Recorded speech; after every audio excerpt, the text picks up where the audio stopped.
আমরা অনেকেই তো চাকরির বিজ্ঞাপন দেখি তাই না? কিন্তু মাঝে মাঝে বিজ্ঞাপনগুলো যা লেখা থাকে তার আসল মানেটা বোঝা বেশ কঠিন হয়ে যায়। তো আজকে আমরা ঠিক এই কাজটাই করব। একটা সত্যিকারের চাকরির বিজ্ঞাপন নেব আর সেটাকে একবারে পোস্টমর্টম করে দেখব, যাতে সবকিছু জলের মতো পরিষ্কার হয়ে যায়। চলুন তাহলে শুরু করা যাক। দেখুন, বিজ্ঞাপনটা শুরুই হচ্ছে বড় বড় করে লেখা আর্জেন্ট ভ্যাকেন্সি, মানে মোর সুপারমার্কেটের এক্ষুনি লোক চাই। এই যে আর্জেন্ট বা জরুরি শব্দটা, এটাই কিন্তু আমাদের প্রথম ক্লু। এখান থেকে আমরা গভীরে ঢুকব। আচ্ছা, তো সবার আগে যে প্রশ্নটা মাথায় আসে সেটা হলো, কাজটা আসলে কি? মানে কি করতে হবে? চলুন সেটাই আগে জেনে নিই। বিজ্ঞাপনে একটা খুব গুরুত্বপূর্ণ কথা লেখা আছে, অন রোল জব। এর মানে কি? এর মানে হলো এটা একটা পার্মানেন্ট বা স্থায়ী চাকরি। আপনি সরাসরি কোম্পানির কর্মী হবেন, কোনো থার্ড পার্টি বা কন্ট্রাক্টের মাধ্যমে নয়। এটা কিন্তু একটা বিরাট ব্যাপার, কারণ এর সাথে চাকরির সুরক্ষা আর অনেক সুযোগ সুবিধা জড়িয়ে থাকে।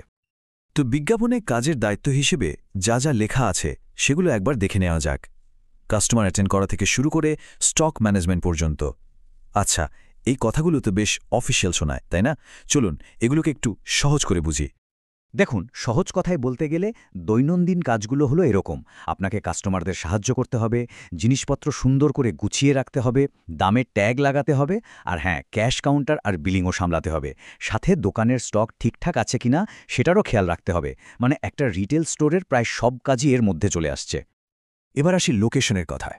চাকরিটা কলকাতার বেশ কয়েকটা জায়গায় অ্যাভেলেবল আছে, যেমন ধরুন Shakuntala Park, New Alipore, Salt Lake, Baguiati, আরও অনেক জায়গায়। তবে এখানে একটা ইন্টারেস্টিং ব্যাপার খেয়াল করুন, বিজ্ঞাপনে লেখা আছে স্থানীয় প্রার্থীদের অগ্রাধিকার। এর মানে কি? সোজা কথা, বাড়ির কাছাকাছি যাদের বাস, কোম্পানি তাদেরকেই বেশি প্রেফারেন্স দেবে। কারণটা খুবই সহজ, এতে যাতায়াতের সময় বাঁচে আর সময় মতো কাজে পৌঁছানো যায়। তো লোকেশনটা একটা বড় ফ্যাক্টর কিন্তু। বেশ, কাজটা কি আর কোথায় তা তো বোঝা গেল, কিন্তু পরের প্রশ্নটা হলো, কারা এই চাকরির জন্য আবেদন করতে পারবেন? চলুন যোগ্যতার শর্তগুলো একবার দেখে নিই। যোগ্যতার শর্তগুলো কিন্তু খুব সোজাসাপটা। প্রথমত, এই পদটা শুধুমাত্র পুরুষ প্রার্থীদের জন্য। বয়স হতে হবে 18 থেকে 40 বছরের মধ্যে। আর পড়াশোনার যোগ্যতা খুব বেশি কিছু না, মিনিমাম ক্লাস 8 পাস হলেই চলবে। আর হ্যাঁ, সেই একই কথা, কাজের জায়গার কাছাকাছি বাড়ি হলে বাড়তি সুবিধা। আচ্ছা, এতক্ষণ তো অনেক কথা হলো। এবার আসা যাক সেই জায়গাটায় যেটা নিয়ে সবার আগ্রহ সবচেয়ে বেশি থাকে, মানে বেতন কত আর কি সুযোগ সুবিধা পাওয়া যাবে।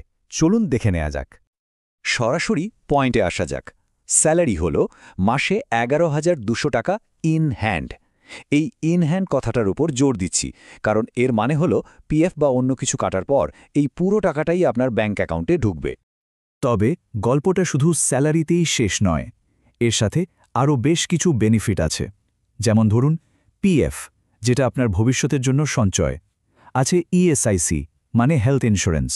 তাছাড়াও অনেক দিন কাজ করলে গ্র্যাচুইটি, বছরের শেষে বোনাস, এমনকি পুরো টিম ভালো কাজ করলে গ্রুপ ইনসেন্টিভও পাওয়ার সুযোগ আছে। এগুলো কিন্তু আপনার মোট প্যাকেজটাকে আরও ভালো করে তোলে। এবার আসি ডিউটি আওয়ার্সের কথায়। দিনে 9 ঘন্টা কাজ করতে হবে, শিফটিং ডিউটি থাকবে, যেমন সকাল 6টা থেকে দুপুর 3টে, আবার দুপুর 2টো থেকে রাত 11টা। মাসে মোট 26 দিন কাজ আর সপ্তাহে 1 দিন করে ছুটি। মানে কাজের রুটিনটা বেশ পরিষ্কার। এখানে কিন্তু একটা খুব জরুরি বিষয় আছে। ইন্টারভিউয়ের তারিখ দেখুন, আজ আর কাল। মানে বিজ্ঞাপনটা যখন দেওয়া হয়েছে তখন ইন্টারভিউ প্রায় সাথে সাথেই শুরু হয়ে গেছে।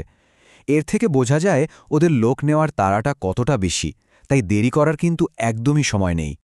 তাহলে আবেদন করবেন কিভাবে? প্রসেসটা কিন্তু ভীষণ সোজা। শুধু কল বা হোয়াটসঅ্যাপ করতে হবে। নিজের সিভি বা বায়োডেটা আর আধার কার্ডটা পাঠিয়ে দিলেই হবে, ব্যাস আর কিচ্ছু না। আর সবশেষে নিয়োগকর্তা নিজেই একটা ছোট্ট কিন্তু গুরুত্বপূর্ণ কথা বলে দিয়েছেন, ভালো করে পড়ে তবে আবেদন করবেন। মানে অযথা ফোন করে সময় নষ্ট না করতে বলছেন। এটা কিন্তু শুধু এই চাকরির জন্য নয়, যে কোনো চাকরির ক্ষেত্রেই সত্যি। বিজ্ঞাপনটা ভালো করে বুঝলে আপনার আর কোম্পানির দুজনের সময় বাঁচে। তো আমরা একটা বিজ্ঞাপনকে তো আগাগোড়া দেখে নিলাম, বেতন, কাজ, যোগ্যতা সবই জানলাম। কিন্তু একটা প্রশ্ন থেকে যায়, তাই না? একটা চাকরির বিজ্ঞাপন আমাদের অনেক তথ্য দেয় ঠিকই, কিন্তু কি বলে না? যেমন কোম্পানির কাজের পরিবেশটা কেমন, আপনার টিমের লোকেরা কেমন হবে, আপনার বস কেমন মানুষ। এই বিষয়গুলো তো বিজ্ঞাপনে লেখা থাকে না। এগুলো জানার উপায় কি? একটু ভেবে দেখবেন।